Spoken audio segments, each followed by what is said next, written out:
Hey everyone, welcome to my another video. কেমন আছো তোমরা সবাই? আই হোপ ভালো আছো। আমাদের একটু পার্সোনাল প্রবলেমের জন্য ভিডিওটা আপলোড করা হয়ে ওঠেনি। এটা হচ্ছে জামাই ষষ্ঠীর পরের দিনের ভিডিও। এখন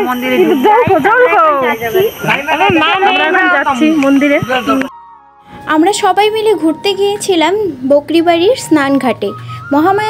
বকরিবাড়ি মহামায়াধামে অনেকবার গিয়েছি, কিন্তু স্নানঘাটে একবার গেছিলাম, আরেকবারও গেছিলাম, কিন্তু তখন মন্দিরের গেট বন্ধ ছিল আর অনেক ছোট থাকতেই গিয়েছিলাম। তারপর এই যে বড় হয়ে আবার গেলাম।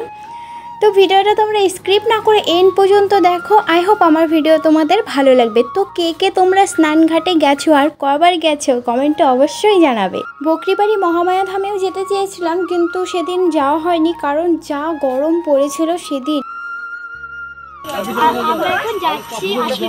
এখন আমরা চলে যাচ্ছি স্নানঘাট থেকে। বকরিবাড়ি যেতাম, কিন্তু এখন আর যাবো না, অনেকটা গরম।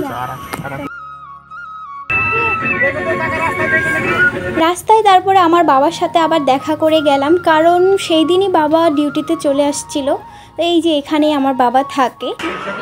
বৌদির বাপের বাড়ি এসেছি, এখানে খাওয়া দাওয়া করে তারপরে আমরা চলে যাব। এই যে এখন সবাই ফ্রেশ হয়ে নিল।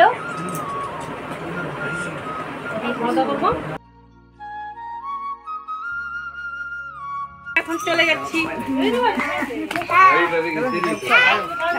আশরাকান্দি টেরাকোটার নাম তো সবাই শুনেইছো, খুব সুন্দর সুন্দর জিনিস।